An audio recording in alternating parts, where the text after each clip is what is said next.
Greetings friends, welcome back to my channel. I am the GM Philosopher, and today we're going to talk about how to plot a player romance in D&D.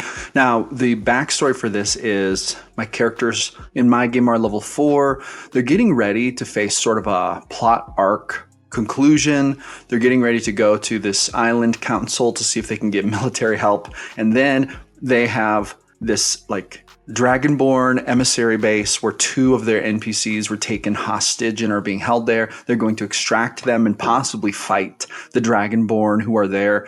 So it's going to be a climactic situation. However, I have this one player who isn't really quite as deeply into the plot as the others. A lot of the other players have deep connections to this group and this cause, but I have one player who I feel like their connection to the group is struggling a little bit. Their connection to the game is struggling a little bit. Not that they're not doing a great job, but from me, my perspective as a GM, I want to make sure that they're being really engaged as a player and that there's stuff going on that is really causing them to think, wow, this is an immersive, fun experience I'm looking forward to. So I think to myself, you know what this situation needs? This situation needs a little bit of romance. This character needs a love interest. And so I'm going to literally craft a player romance to introduce in the next session. And so I'm going to show you how I do that.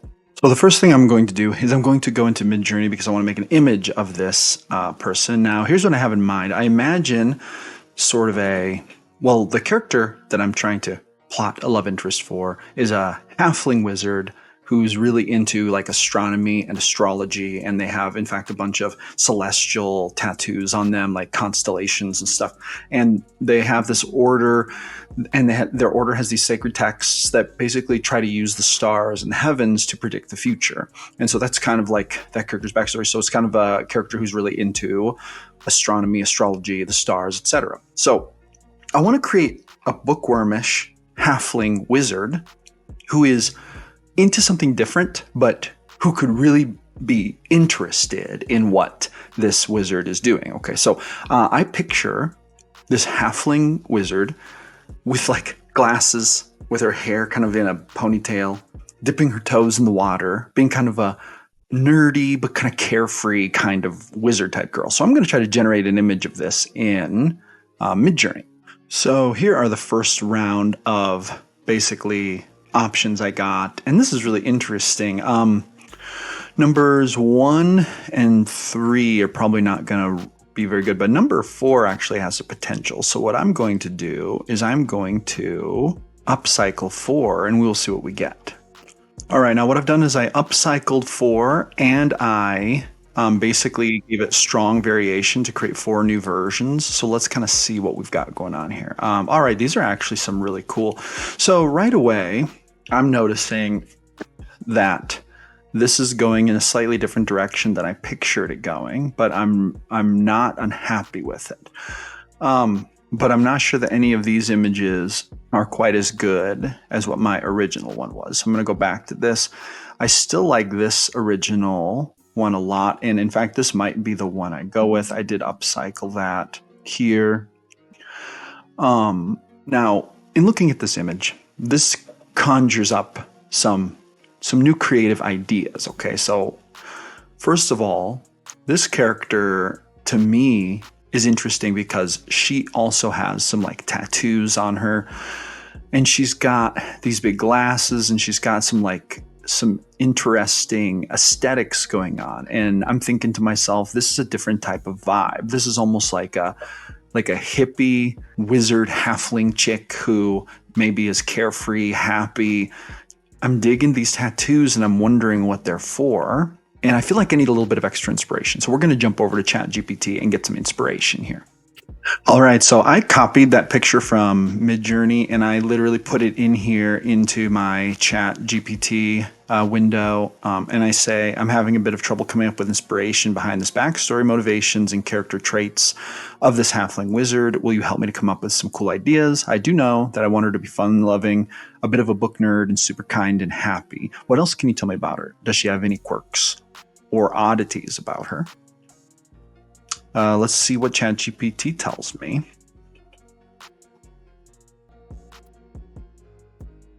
All right, so in doing this, I got exactly what I needed, basically. So Here's what ChatGPT said. There's a backstory. Nina Moonwhisper. Nina. I love that name. That's actually a super cool name.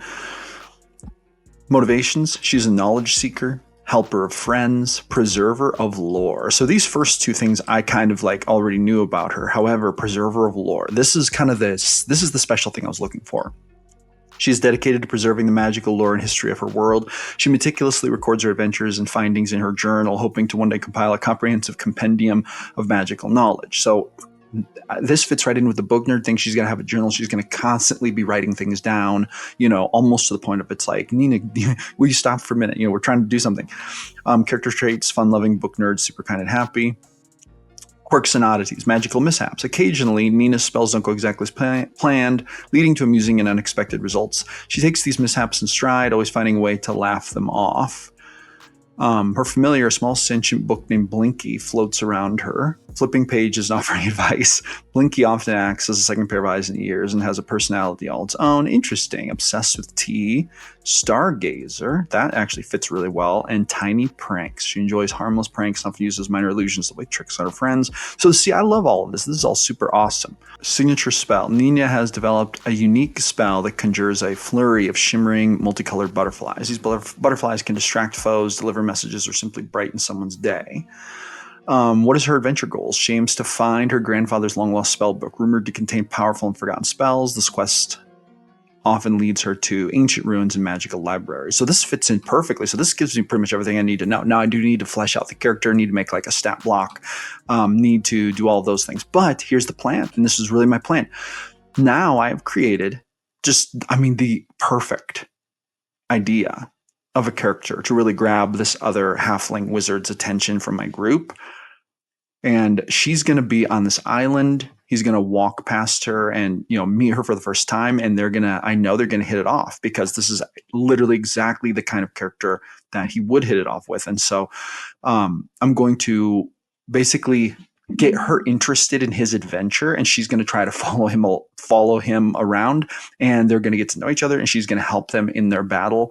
She's going to use some of these cool little fun abilities she has to basically contribute to the group in helping to rescue these NPCs. During the fight, I'm actually going to have one of the Dragonborn focus on this wizard, being like, he's a wizard, he's dangerous, take him out.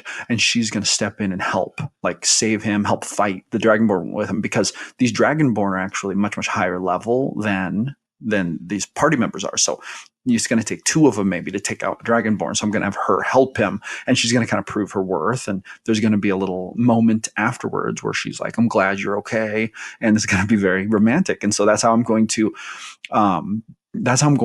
engineer this romance plot.